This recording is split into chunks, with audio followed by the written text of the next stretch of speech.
Just look at these colours, aren't they magnificent?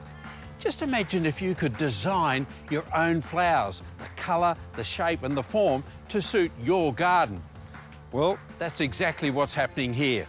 I'm at Paradise Plants at Culnura in New South Wales to explore just what they're up to here in their plant breeding. They're actually investigating an old garden favourite, the Polyanthus, and they're turning it into the perfect polly. Amazing, John, look at this colour. Yes. How long have you actually been breeding these Polyanthus? Well, I started here in 1993, and these were one of the first plants I started working with.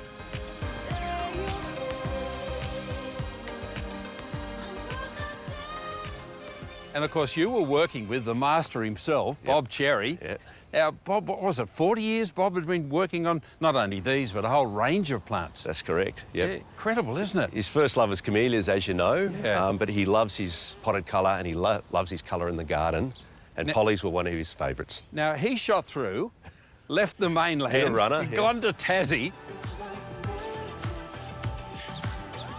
and we filmed him on that beautiful garden, which is fantastic to see. But he's still got this great connection with you and these pollies. He does. He and I have a great relationship. I do the northern breeding station, he does the southern breeding station. So I can play with stuff that's a little bit warmer. He's doing the cooler climate things down there and loving it. Great combination. So what's your objective here? And how many plants have you got? This year you've only got a few, 20,000, 30,000 sitting in this spot here. Right. And this crop that you see in front of you is mostly for seed production. Right. So we grow out a large number of plants. We select the very best of these plants. We take them to our breeding house and we set seed on them by hand. So we're always looking to try and get different characteristics into the plants that we're breeding with. So what's new, John? This is a great little plant called oak leaf primula. It's very closely related to the pollies that we've been breeding for many years. So what we're trying to do is cross this plant with our typical polly plant to take the hardiness and the leaves from the oak leaf primula and put them into our pollies. Right, so how long have you been working on that? Only a few years, and Right. we've got our first generations just starting really? to come through now. So, Okay, these fellas here. yeah, starting to get that lovely oak leaf that's very, very tough and disease resistant, and we're starting to get the larger, more showy polly type flowers on them. Wow.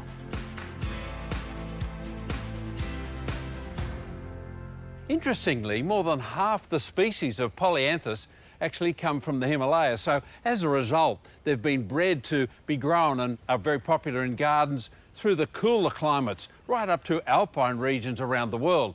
So when it comes to growing pollies for Australia, they have to be tailor-made and bred for our very warm, humid conditions, just like here on the Central Coast.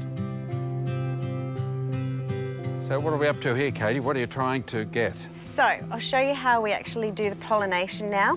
These are our selected plants. So we've chosen the best, and we take a pin, male.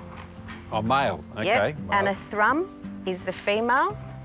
Female thrum you need to keep, so you pull the petal off like that. Oh, okay, and just lift the little female stigma just there. Correct. Okay. And then you use the opposite, so the pin pollen, you turn it into like a little paintbrush, and then you just dip a piece of pollen onto the... Look at that, you can see the pollen there.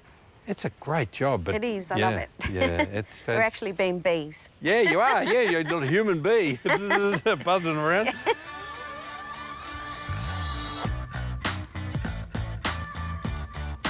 The great thing about Polyanthus, when you buy them at the local garden centre, you'll find, well, just like these little fellows here, the flowers will be just starting to come through, might have one or two open. That's how you want to buy them, because then you'll have a long display for at least 3, 4, 5 months, and that's what you're looking for with Polyanthus.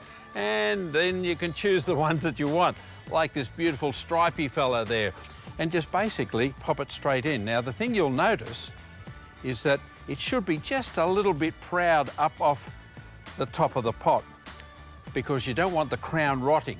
Then just pack it in with a bit of potting mix, good quality, top of the range, red ticks.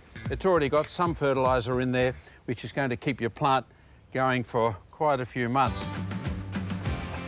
So is that it?